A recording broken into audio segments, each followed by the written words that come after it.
tenemos un inicio de mañana con una conferencia muy potente. Arrancamos muy enérgicos nuestra mañana. Es una conferencia que nos va a estar brindando Joaquín Navajas y va a tener alguna intervención lúdica, ¿no? Sí. La conferencia se llama ¿Qué son las ciencias del comportamiento? Herramientas para decidir mejor en un mundo educativo en movimiento. Y nuestro lema es Escuela en Movimiento, así que qué mejor que darle lugar al movimiento acá, en vivo. Lo presentamos. Joaquín es director de la licenciatura en Ciencias del Comportamiento y Laboratorio de Neurociencia de la Universidad Torcuato Di Tella, doctorado de Neurociencia en la Universidad Leicester del Reino Unido, profesor investigador de la Escuela de Negocios de la Universidad Torcuato Di Tella y el CONICET. Además, Joaquín investiga sobre cómo las personas tomamos decisiones en contextos sociales e inciertos. Publicó trabajos en revistas como Nature Sciences Advance and Nature Human Behavior, orador en TED Río de la Plata y el coloquio de IDEA recientemente, entre otros múltiples eventos. Ha obtenido premios y subsidios de fundaciones como Templeton World Charity Foundation y Basin Confidence Fund y el Research Council del Reino Unido. Estaba complicado para este horario, perdonen. Sepan disculpar la gente bilingüe. Hice todo lo que pude. Bien, ahora sí vamos a dejar que Joaquín inicie esta mañana. Lo invitamos. Lo aplaudimos fuerte para iniciar.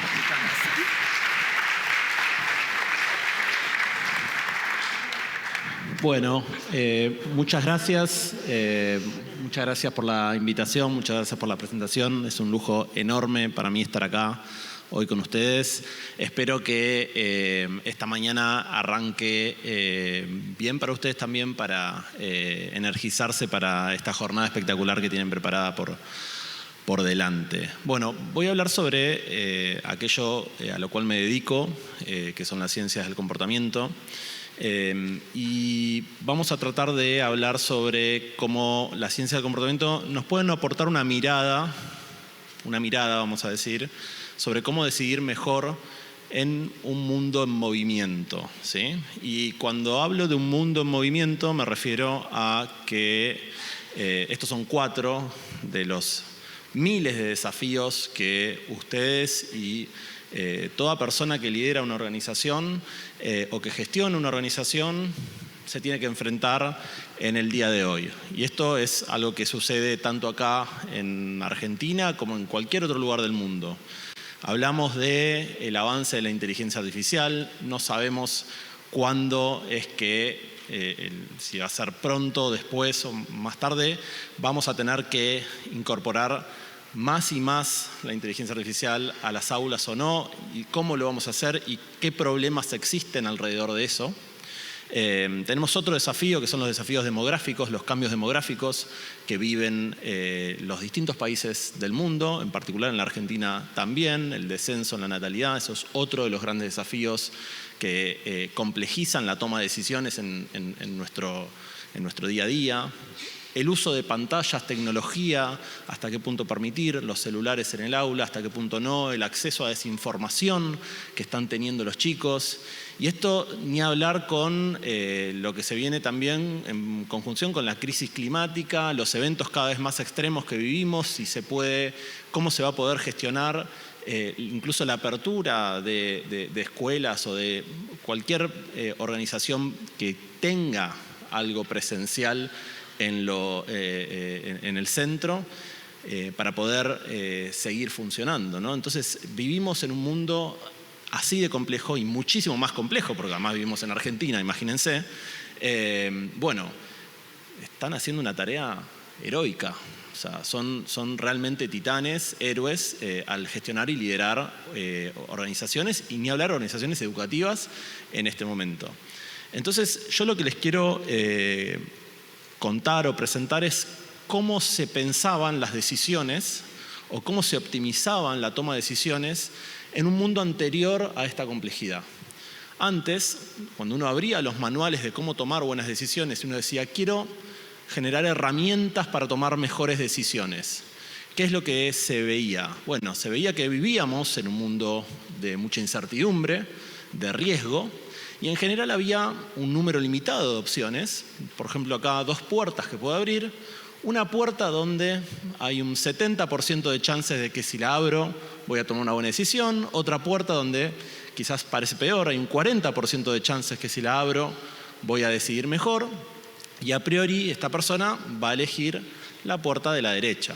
Es decir, bueno, es más probable que tome una buena decisión si abro la puerta de la derecha que si abro la puerta de la izquierda.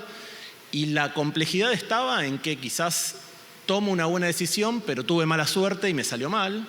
O al revés, ¿no? Podía haber tomado una mala decisión y tuve suerte y me salió bien. Pero ese era el nivel de complejidad que teníamos, el nivel de incertidumbre. Hoy el mundo se parece más a esto. No sabemos qué hay detrás de las puertas. No sabemos si hay 2 puertas, si hay 3 puertas. Hay infinitas puertas.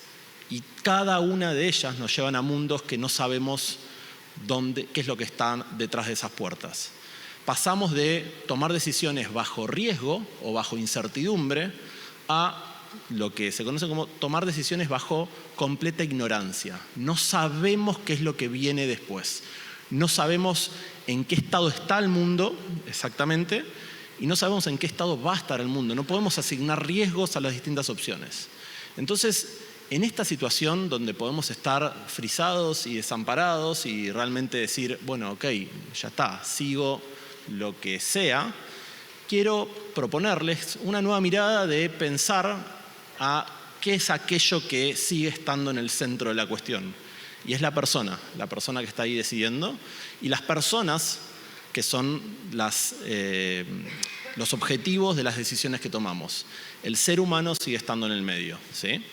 Y el ser humano sigue estando en el medio y quiero hacer un doble clic sobre eso porque eso nos lleva a hablar sobre el comportamiento. Y en particular quiero contarles sobre cómo desde un lugar de humildad esta disciplina emergente, esta disciplina que está cada vez enseñándose más y más en distintas universidades del país, nos puede ayudar a dar algunas ideas de cómo enfrentarse a estas decisiones bajo total ignorancia, ¿no? Primero, ¿qué son las ciencias del comportamiento, ¿no? Esa es la primera pregunta que uno surge cuando viene a una presentación de este estilo. Las ciencias del comportamiento surgen de la combinación de 3 disciplinas: psicología, neurociencia y economía. No mira toda la psicología, toda la neurociencia y toda la economía, sino aquello que está en la intersección de esos 3 mundos. En particular, la subdisciplina de la psicología que mira es la psicología experimental. La psicología experimental es el estudio científico de la mente humana. Estudiamos cómo las personas vemos, decidimos, nos emocionamos, colaboramos. ¿Y cómo lo hace? Lo hace siguiendo el método científico, haciendo observaciones y experimentos, sacando conclusiones a través de esas preguntas y respuestas que uno se hace con la evidencia y los datos. Lo segundo es la neurociencia cognitiva. No mira toda la neurociencia. La neurociencia incluye desde entender qué es lo que sucede a nivel molecular en el cerebro de otras especies, hasta la neurociencia cognitiva, que es lo que sí nos interesa a nosotros, que es qué sucede en el cerebro humano cuando suceden todos esos procesos que estudia la psicología experimental. ¿Qué sucede en el cerebro humano cuando pensamos, cuando decidimos, cuando nos emocionamos? Y por último, la economía del comportamiento, que parece raro estar la economía en esto. Bueno, la economía también incluye un montón de disciplinas. Nosotros nos enfocamos en la economía del comportamiento, que es el estudio de cómo las personas de carne y hueso tomamos decisiones económicas y qué sesgos tenemos a la hora de elegir. La palabra sesgos es lo que se asocia con la economía del comportamiento. En conjunto se estudian la conducta humana a través de experimentos y observaciones. Y acá tengo que hacer algunas aclaraciones porque seguramente muchos de ustedes han escuchado ya alguna vez algún neurocientífico hablando de educación o alguna psicóloga hablando de educación, psicólogo, digamos, experimental, y quiero hacer algunas aclaraciones que creo que merecen la pena hacerse. Las ciencias del comportamiento no asumen que las personas somos todas iguales. Hay diferencias individuales, esas diferencias individuales son medibles también. No traemos un nuevo manual de cómo decidir, y acá quiero venir desde este lugar de humildad y decirles, es una mirada distinta, no es un nuevo manual, no reemplaza un manual viejo por un manual nuevo, sino que nos aporta una nueva mirada complementaria a otras. Y el tercero, que es el mantra un poco de las ciencias del comportamiento, es que si no sabemos en dónde está el mundo, en dónde va a estar el mundo y qué es de lo que estamos haciendo funciona y qué no, bueno, midamos a ver si aquello que estamos haciendo funciona o no funciona, o si aquellos cambios que implementamos funcionan o no funcionan. Se empieza chiquito, se prueba. Si se prueba y se ve que no funciona, se itera, se cambia y se vuelve a probar, ¿sí? Es ese proceso de ir perfeccionando cada una de las cositas que hacemos, por ahí no todas, pero algunas de las cosas que hacemos es lo que nos aporta la ciencia del comportamiento. ¿Y por qué? Yo quiero dividir esta charla en dos partes. Quiero hablar primero sobre el rol de la intuición en un mundo en movimiento. Hay una idea muy prevalente, que es que cuando no sabemos, tenemos que decidir siguiendo nuestra intuición. ¿Eso es cierto o no es tan así? Vamos a hablar un poquito sobre eso en la primera parte de esta presentación. Y lo segundo es, ¿qué pasa cuando nadie sabe qué pasa? ¿No?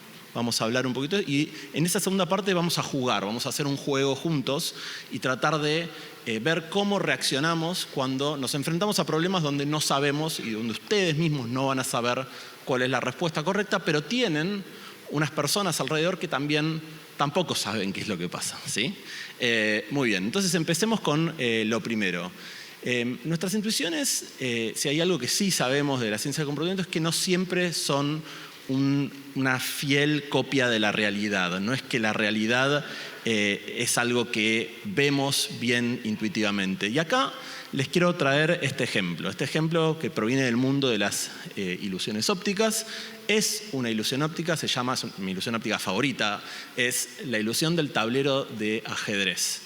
Y acá vemos que es un tablero de ajedrez porque justamente alterna entre blancas y negras, ¿no? Bueno, en realidad son un gris oscuro y un gris clarito. ¿Están conmigo con eso? ¿Sí? Bueno, hay un cuadrado A y hay un cuadrado B.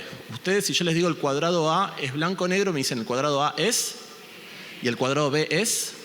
Bueno, ¿qué pasa si yo les digo que en realidad tienen exactamente el mismo color? No me creen, ¿no? Piensan, este tipo desayunó algo raro, está loco.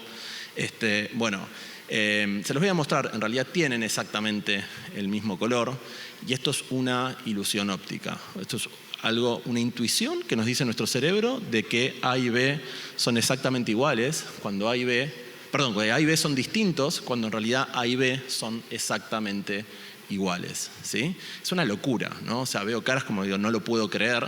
De hecho, es así. Después, si desconfían todavía, les puedo mandar las diapositivas, si juegan, se fijan que es efectivamente así. ¿Por qué sucede esto? Bueno, tiene que ver con el cilindro verde que proyecta una sombra. Esa sombra que proyecta hace que veamos al cuadrado B como más claro de lo que efectivamente es y al cuadrado A como más luminoso porque está a la luz. Son un montón de cosas inconscientes que suceden en nuestro cerebro, que son intuiciones que en este caso nos hacen equivocar.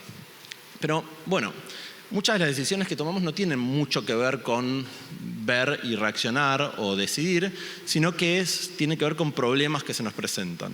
Y yo acá quiero que veamos nuestra intuición o qué nos dice genuinamente nuestra intuición en el siguiente escenario, en el siguiente problema. El siguiente problema lo llamo el problema de Juan el Calentón. Esto es de autoría propia. Juan vive en Rosario con su mujer Laura y su hijo Lionel. Un domingo a la noche se sientan a comer. Juan no dice nada, está de muy mal humor. Y yo lo que les quiero preguntar ahora es para ustedes, ¿qué es más probable? La opción A, Juan es arquitecto, o la opción B, Juan es arquitecto y fanático de fútbol. ¿Quiénes piensan que es la opción A? ¿Quiénes piensan que es la opción B? Levanten la mano. Vienen a su alrededor, la mayoría vota la opción B, y eso parece ser razonable, porque justamente pensamos en una persona que un domingo a la noche le arruina la cena a la familia, la verdad que tiene que estar un poco loco y que seguramente pasó algo futbolístico alrededor. Su hijo Lionel, rosarino, no sé si, bueno, como Messi, ya no tengo que decir nada, y estaba muy mal humorado. Entonces nos hace la intuición de que Juan es fanático de fútbol. Pero fíjense que yo lo que les pregunté no es si Juan es fanático de fútbol o no. Yo lo que les pregunté es otra cosa. Yo lo que les dije es, entre estas dos opciones, ¿qué es más probable? ¿Juan es arquitecto o Juan es arquitecto y fanático de fútbol? Y quiero acentuar ese "y", porque si bien nada en el escenario nos dice que Juan es arquitecto, bueno, la opción B es todavía más improbable que la opción A, porque es arquitecto y algo más, ¿no? De todos los mundos en los cuales Juan es arquitecto, el mundo en el cual Juan es arquitecto y cualquier otra cosa más, tiene que ser más chiquito. Es más improbable la opción B que la opción A. La opción A es la respuesta correcta y en general la mayoría de nosotros, yo también leo esto y digo, tengo una atracción casi inmediata hacia elegir la opción B, cuando en realidad la opción correcta es la opción A. Sigamos viendo cómo esto nos puede llegar a hablar sobre el rol que tiene la intuición en no solamente en nuestras decisiones, sino también en aquellas cosas con las cuales nos relacionamos y recordamos y en nuestra propia experiencia. Acá vemos 3 íconos muy conocidos de la cultura popular. Los reconocen los 3, ¿no? ¿Sí? Estamos hablando primero del personaje de Monopoly con su famoso monocular, ¿sí? ¿Lo tienen? El segundo es Pikachu, un personaje de Pokémon, que es un monstruito amarillo con el final de su cola negra, ¿sí? ¿Estamos bien hasta ahí? Y el tercero es el logo de Volkswagen, que, bueno, es el logo de Volkswagen, ¿lo conocen? Bueno, ahora yo puedo hacer algunas modificaciones a estas imágenes y mostrarles algo que realmente parece romper con nuestra idea de qué es cada uno de estos, cómo son cada uno de estos íconos. Le saqué el monocular al señor de Monopoly, le saqué el final de la cola amarilla a Pikachu y le agregué una línea en el medio al logo de Volkswagen. ¿Hasta ahí están? Bueno, les juro, y ustedes después pueden constatar esto, quizás después de la charla, ahora en un rato les voy a permitir usar el celular, pero en un rato pueden salir y constatar de que en realidad las primeras eran falsas y las de abajo son las originales. El señor de Monopoly nunca usó un monocular, Pikachu no tiene la cola negra y el logo Volkswagen tiene esa raya de ese estilo. Esto es un efecto que se conoce como efecto Mandela por una señora que descubrió este fenómeno de memorias colectivas equivocadas. Muchas veces nuestras experiencias se acumulan en narraciones o incluso en imágenes visuales que terminan siendo equivocadas, ¿sí? Y tan equivocadas que nos llevan incluso a construir historias, relatos, que también no son precisos justamente con cómo ocurrió eso. Ejemplos más relevantes todavía o más impactantes tienen que ver, por ejemplo, sobre cómo la intuición engaña la experiencia. Y lo primero que quiero contarles es, arriba a la izquierda, resulta que hace unos meses se viralizó una situación en Brasil donde un montón de personas que eran adolescentes o preadolescentes durante el episodio durante el atentado a las Torres Gemelas recuerdan haber estado viendo Dragon Ball Z en la televisión patentemente. Todos nos acordamos, ¿no? ¿Dónde estábamos? Bueno, un montón de brasileros recuerdan estar viendo Dragon Ball Z al momento en el cual se cayeron las Torres Gemelas y que se haya interrumpido un capítulo muy especial de esa serie para justamente mostrar las imágenes de las Torres Gemelas. Bueno, Dragon Ball Z se empezó a emitir en Brasil en 2003. Las Torres Gemelas se cayeron en 2001. ¿Sí? Eso no pasó. Es una falsa memoria compartida por decenas, por cientos, por miles de personas en Brasil. Y hasta sucede con frases que no podemos creer que de hecho las distorsionamos.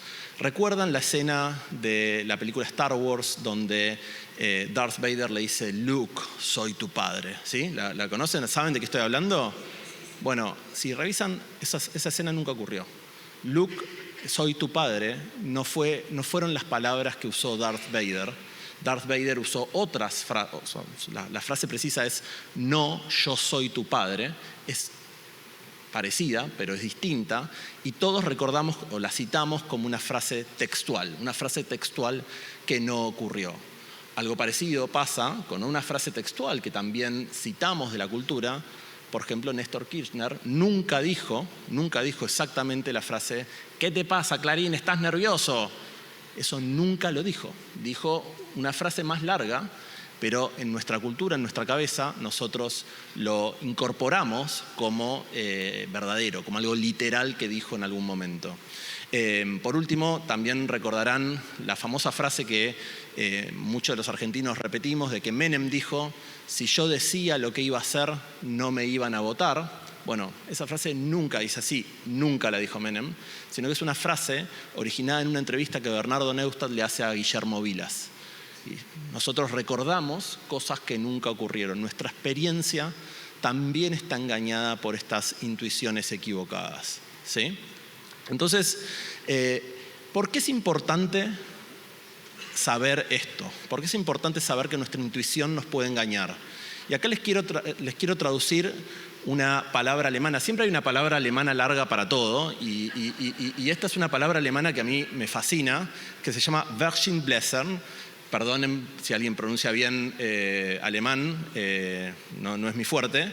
Y es empeorar algo queriendo mejorarlo. Si tenemos una intuición equivocada acerca del mundo, podemos tener buenas intenciones, pero aún así tomar una decisión que empeora la realidad. Les quiero dar 2 ejemplos de situaciones que se ocurrió exactamente esta palabra difícil de pronunciar, ¿sí?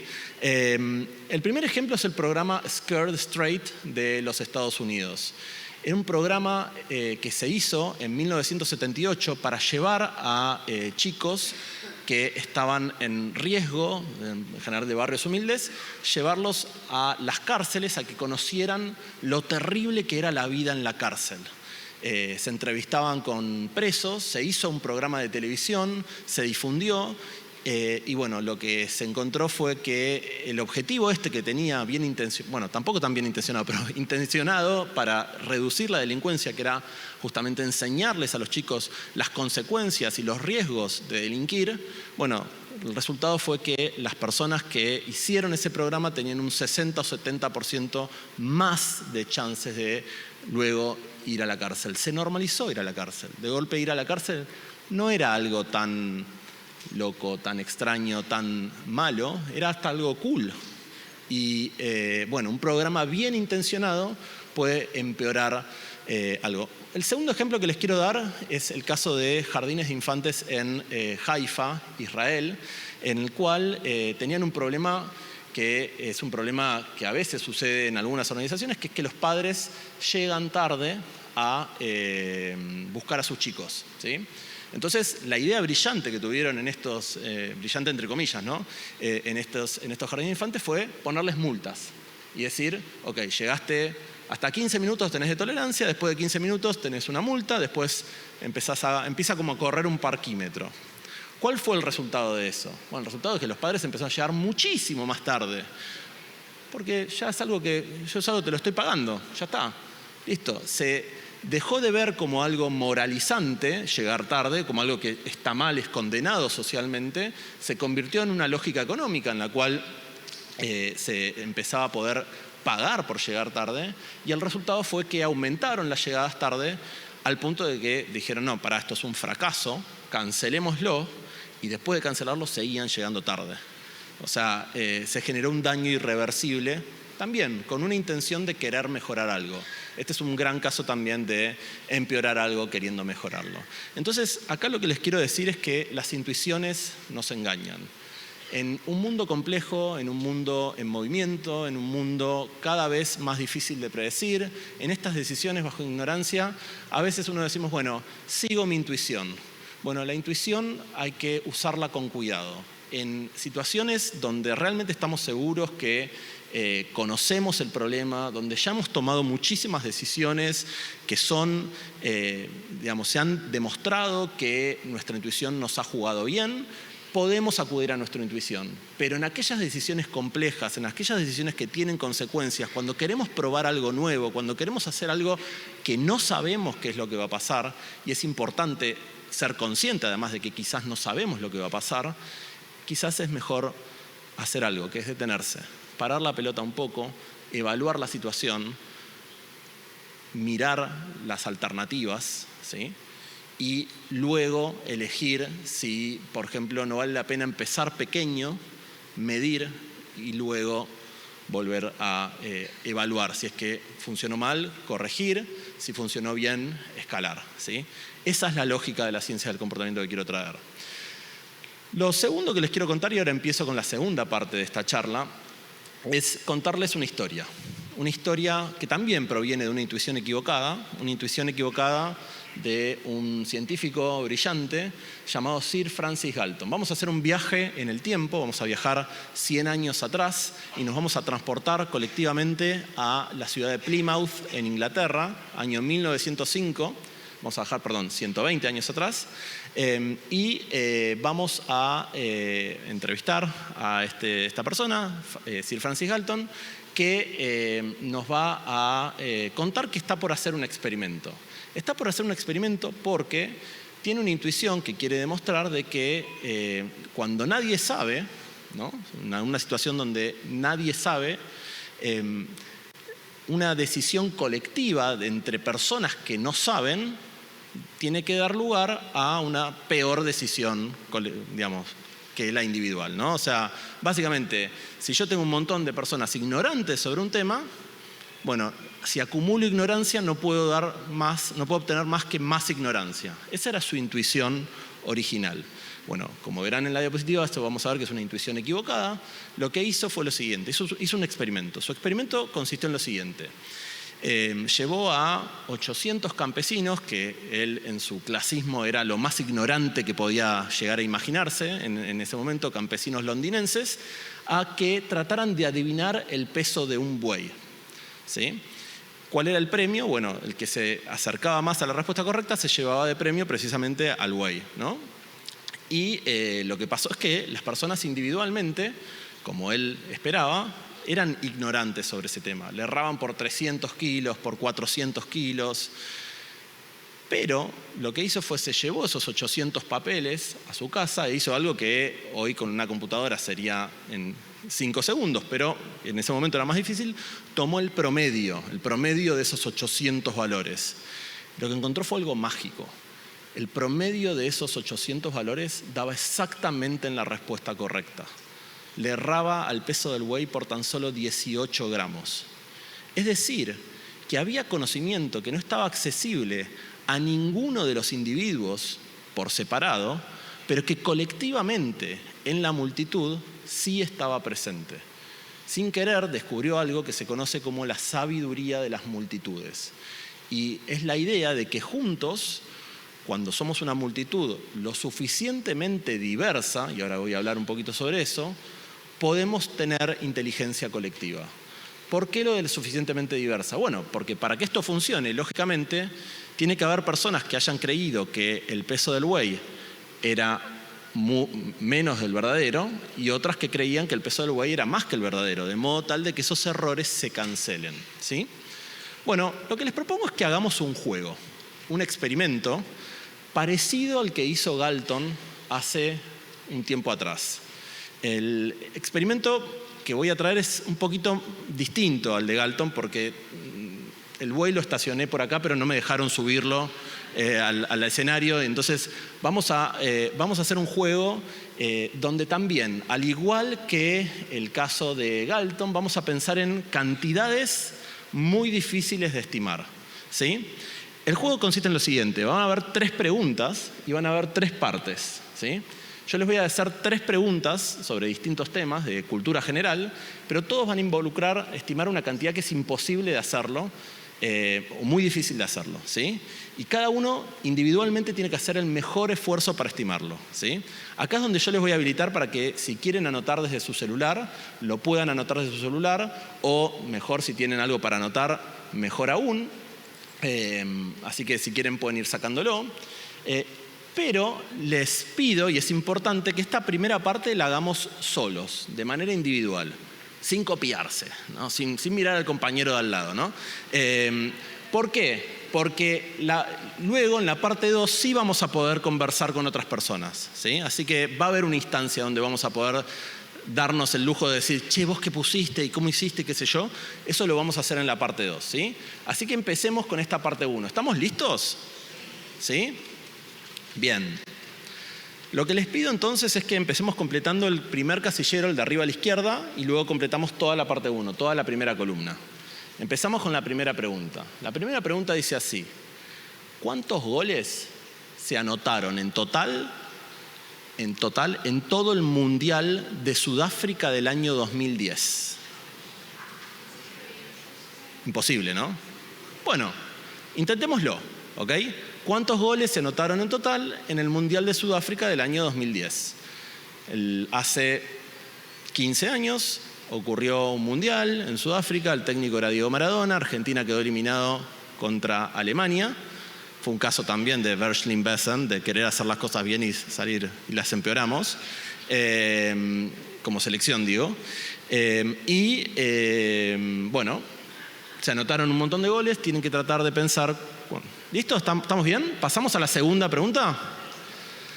La segunda pregunta es una pregunta sobre un edificio, la Torre Eiffel. La pregunta es, ¿cuál es la altura en metros de la Torre Eiffel? Desde la base hasta la parte más alta de la Torre Eiffel.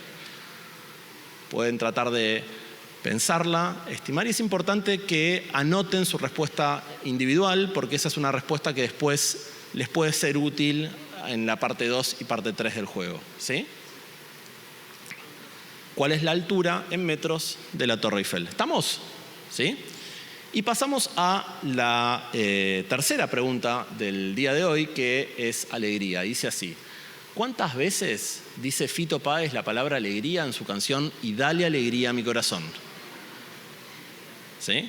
¿Cuántas veces dice Fito la palabra alegría en su canción Y dale alegría a mi corazón? Vieron que era difícil, yo les prometí, ¿no? Lo otro, que también no hace falta que yo les lea la mente o sea neurocientífico o lo que sea para saber que en este momento están cantando, ¿no? Y dale alegría, alegría. ¿No? Bueno, ¿cuántas veces dice Fito la palabra alegría en la canción Y dale alegría a mi corazón? Bueno, y ahora vamos a pasar a la parte 2. La parte 2 tiene, a su vez, 2 partes. Lo primero que tienen que hacer es armar un equipo. Y lo que les pido es que antes de que les dé las instrucciones de cómo completan la parte 2, formen ese equipo. Un equipo de 4 o 5 personas. Traten de jugar con las personas que tienen atrás o adelante. Un equipo de 4 o 5 personas, si les queda de 6 mejor. Y cuando forman equipo, levantan las manos. A ver. Bien, excelente. ¿Ya formaron todos equipo? Bien, bueno, les cuento cuáles son las instrucciones. Las instrucciones son las siguientes. Cada equipo tiene que tratar de ponerse de acuerdo en las respuestas de cada una de estas 3 preguntas, ¿sí? Tienen que tratar de construir un consenso local acerca de cuál es la respuesta correcta sobre estas 3 preguntas. Y lo interesante es que lo van a hacer bajo presión temporal. Les voy a dar 3 minutos, les voy a dar 3 minutos para que lo hagan. 1 minuto por pregunta, ¿sí? Les voy a ir avisando cuando queden 2 minutos y cuando quede 1 minuto. Adelante.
Levanten las manos los que ya hayan terminado. Bien, los que no terminaron, vamos metiéndole, así avanzamos el resto.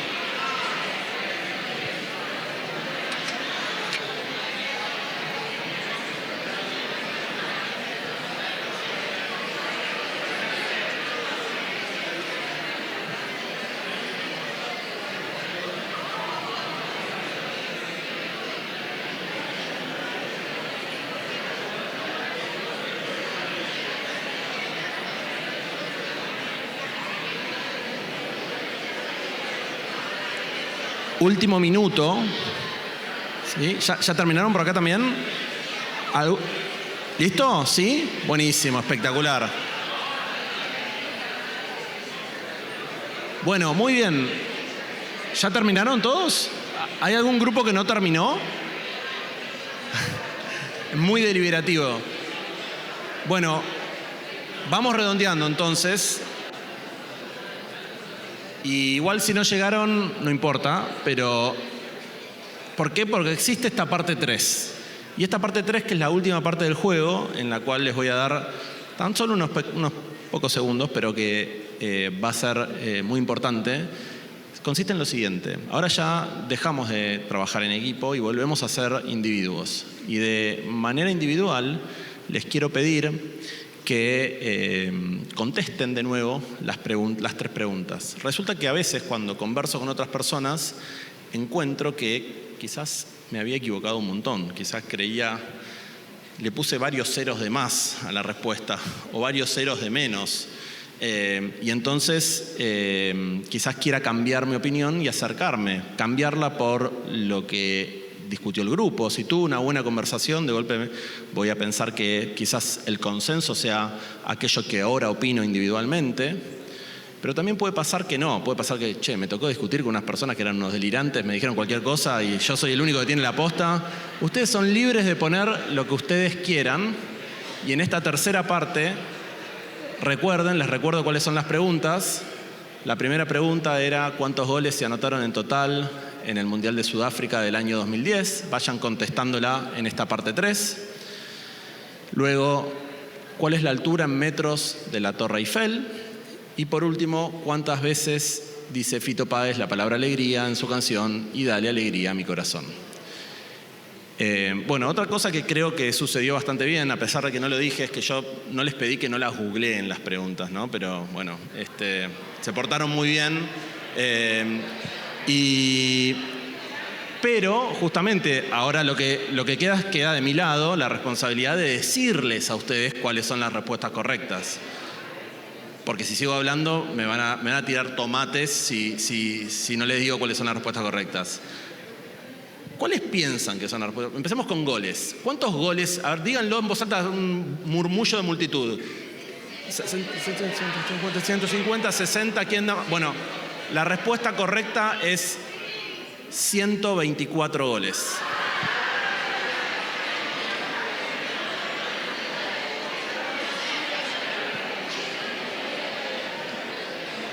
Bueno, ¿y sobre la torre?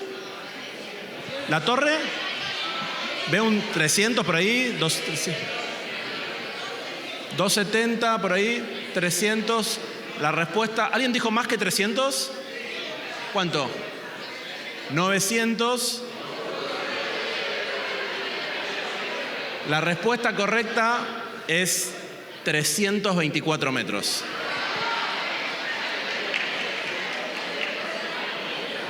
Fíjense lo interesante que tuvimos respuestas que iban desde los pocos cientos, desde tan solo 100, 150, hasta 900.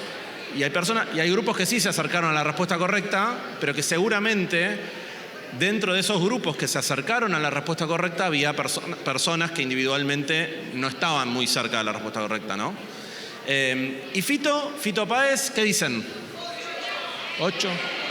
8, 30, 13, 16, 18. La respuesta correcta es 21 veces.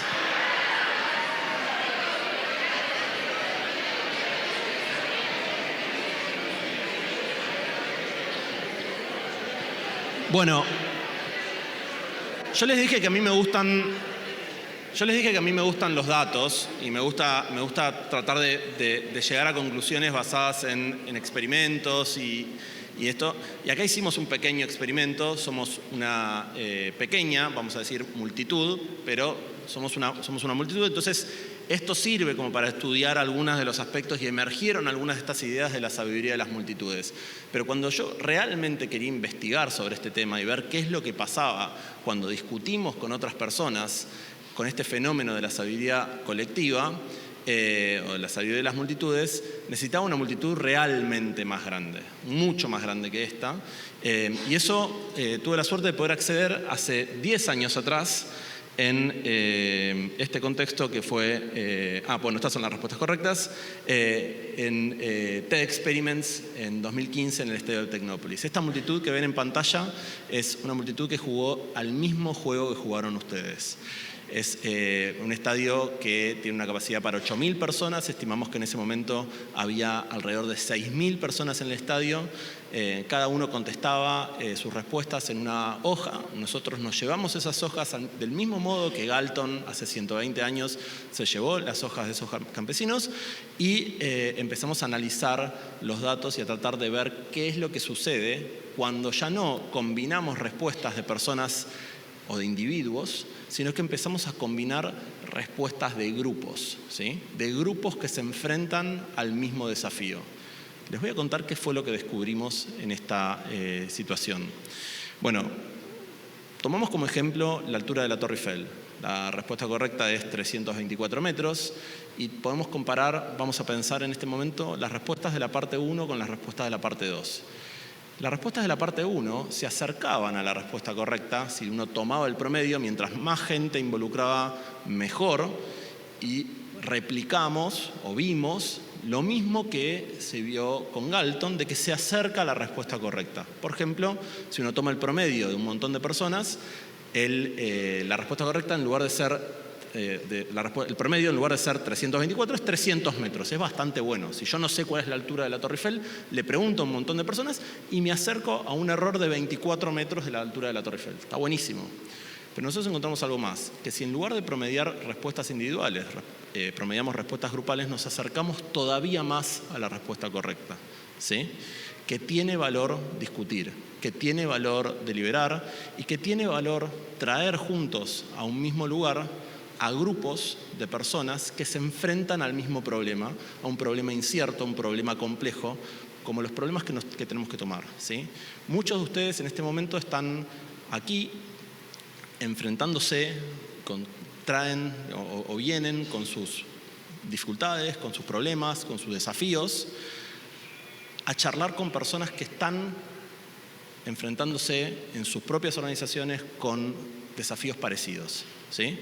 Entonces, la herramienta que creo que es importante resaltar acá es otra de, yo antes hablé de detenerse, ahora hablo de dialogar, ¿sí? Dialogar es esencial para saber cuántas puertas hay en esas decisiones que hablamos, cuáles son los riesgos asociados a cada una de esas puertas y tratar de construir juntos una realidad que sea colectiva y que sea mejor. Un poco lo que quiero decir con todo esto es que está el concepto de trabajar en red, pero hay un concepto que se desprende de este trabajo y que se desprende de exactamente cómo funciona Cordiep, que es el concepto de red de redes, que es un concepto mucho más robusto, que es un concepto que al mismo tiempo los invita a ustedes a compartir esos desafíos, a compartir esas dificultades, a compartir cómo enfrentan ese mundo incierto, ¿sí? Y que luego intercambien esas opiniones. Así que eso que sabemos desde la ciencia del comportamiento que potencia la inteligencia colectiva es lo que creo que ustedes están experimentando en estos días acá. Así que sin más que eso, les agradezco por su atención y por el juego y espero que puedan seguir disfrutando este momento de inteligencia colectiva que están viviendo. Así que muchas gracias.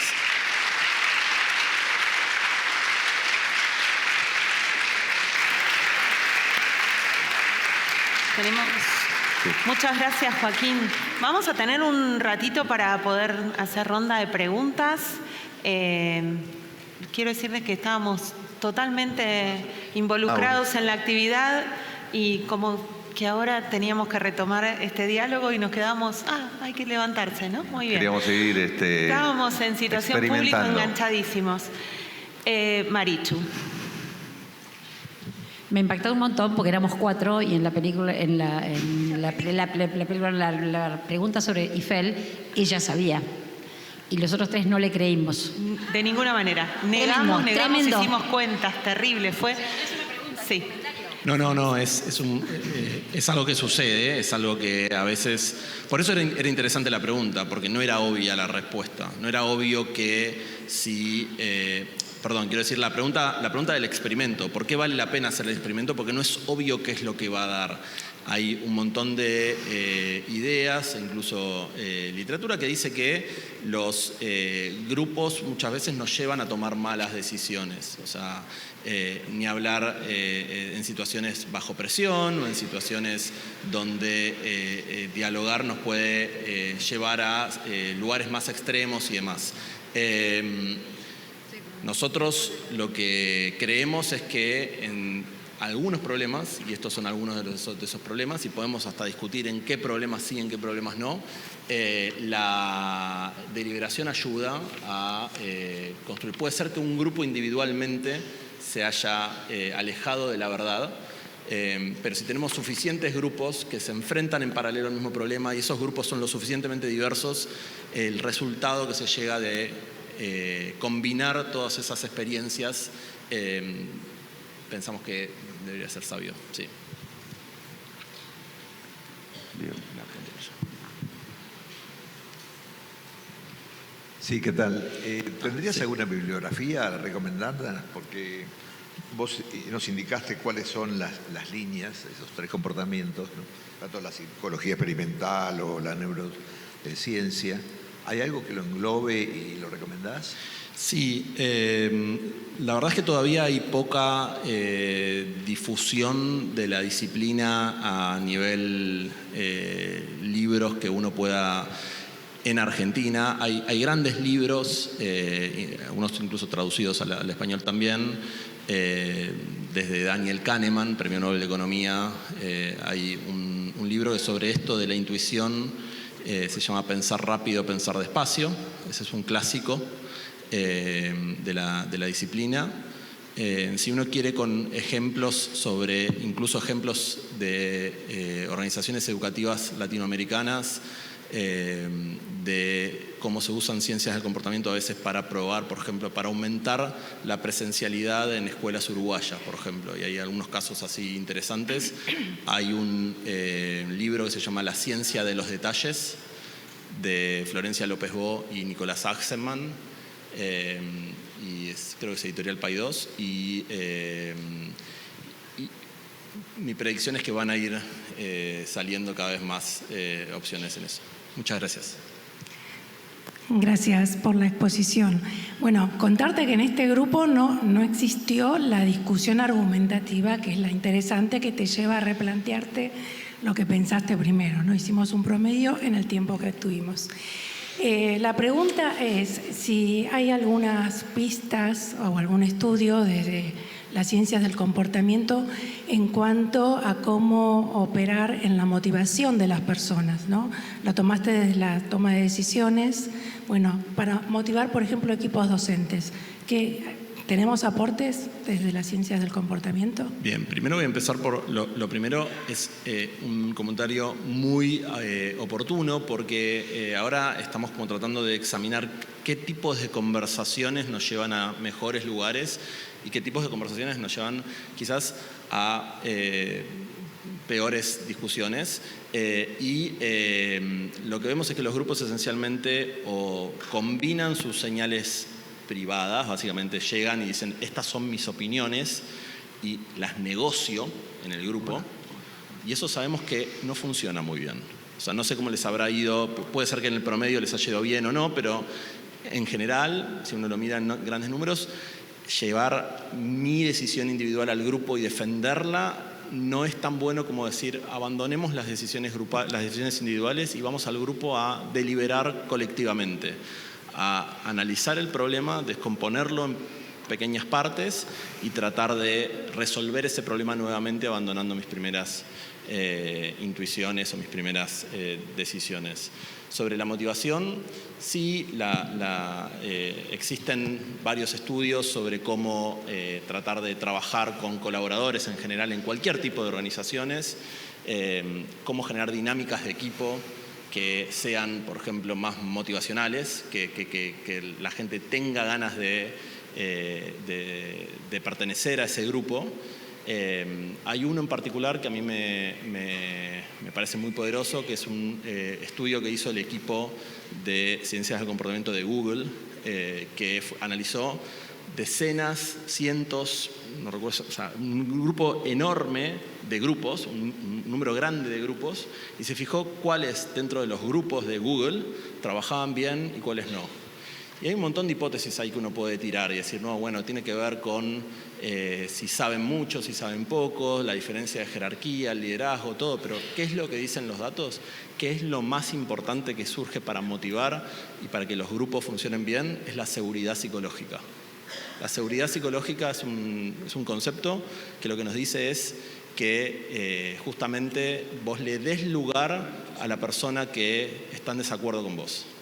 Que esa persona se sienta escuchada, que no tenga miedo de decir una soncera en el grupo, ¿sí? Eso es el factor clave para poder generar una dinámica grupal funcional. Hola, buen día. ¿Qué tal? ¿Cómo te va? Primero, muy buena la dinámica, la verdad que nos hiciste acá pensar y debatir, a ver, las cantidades, pero quería hacerte una pregunta respecto a las intervenciones sobre la ciencia del comportamiento. ¿Hasta qué punto no se puede ver como una manipulación y cuánto no se, cómo puede ser que esa intervención y esa elección no sea sostenida en el tiempo y no sea una respuesta a una motivación externa?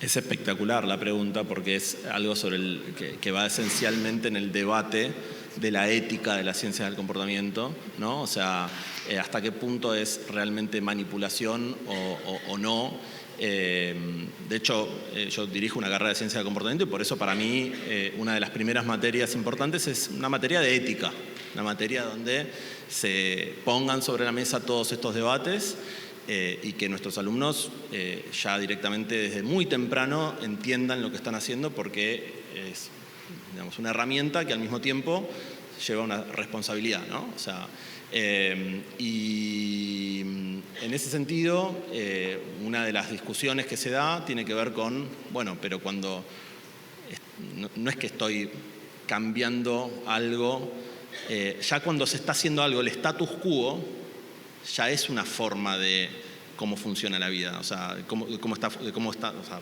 puede ser pensado, digamos, hasta como una manipulación también. O sea, estamos cambiando el comportamiento, estamos influyendo en el comportamiento de la gente de manera tanto que lo sepamos como que no lo sepamos.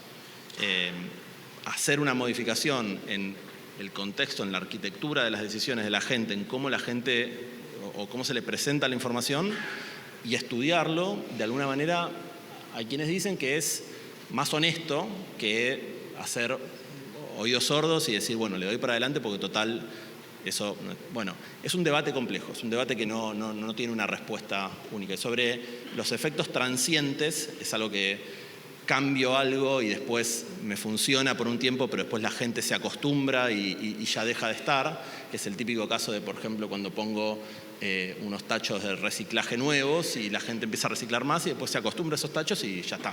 Bueno, eso es otra de las cosas que sí son ciertas. Por eso es que el libro, por ejemplo, se llama La ciencia de los detalles, pues son detalles que se van cambiando, que a veces generan cambios que son pequeños pero importantes, o pequeños y a veces se extinguen. Y justamente medir se trata de eso, se trata de saber cuándo las cosas dejan de funcionar tan bien para volver a cambiarlas y para poder saber. Acá lo importante de lo que quiero decir no es un manual nuevo de cómo tirar una posta acerca de cómo tomar decisiones y demás. Es una mentalidad, una forma de encarar los problemas que parte de la humildad de no sé qué está pasando, trato de entenderlo mejor midiendo. Bueno, buen día. Acá. Cuando vos hablaste del libro, Pensar rápido y pensar lento, entre las cosas que se dice también es, nunca nada es algo que no sepamos. Es algo que seguramente ya venimos sabiendo de hace tiempo, pero nos pasa muchas veces en los que tenemos que dirigir instituciones que tenemos que tomar decisiones rápidas. Y en la decisión rápida, claro que nos podemos equivocar y que no nos da tiempo de hacer la consulta cuál es la mejor decisión, sino que hay que decidir rápido. Entonces, ahí que tiene... Es una excelente pregunta. De hecho, antes de subir acá, esperaba que me la hicieran. Y justamente cuando uno tiene que liderar, tiene que gestionar, es millones de decisiones que van llegando todo el tiempo y hay que resolver. Yo acá lo que no es otra vez una receta universal para todas las decisiones porque además de hecho uno tiene el riesgo de caer en una parálisis o en decir, bueno, me detengo y de golpe tiene un costo también detenerme, tiene un costo importante en el sentido de que estoy dejando de atender a algo porque estoy tomándome más tiempo en una decisión. Yo acá lo que le propongo es lo siguiente: hay que distinguir aquellas decisiones sobre las cuales uno tiene experiencia, tiene cancha, ya las tomó muchas veces y puede confiar en la intuición, como cuando uno se sube al auto y todas las miles de decisiones que toma, imagínense cuando uno aprendió a manejar, todas las variables que tenía que aprender, todas las cosas que tenía que concientizar, dónde está la palanca de cambios, dónde está, este es el freno de manos, no, el embrague es acá. Bueno, una vez que ya sabe manejar, como uno ya ya llegó a un puesto de directivo y demás, ya hay un montón de decisiones que pasan automáticamente y está perfecto que pasen automáticamente. Lo que digo o lo que pienso es, dentro de todo ese abanico de decisiones, y parte de liderar, también Jeff Bezos dice que parte de liderar es elegir cuáles son esas primeras, esos grandes iniciativas que como líder quiero llevar adelante.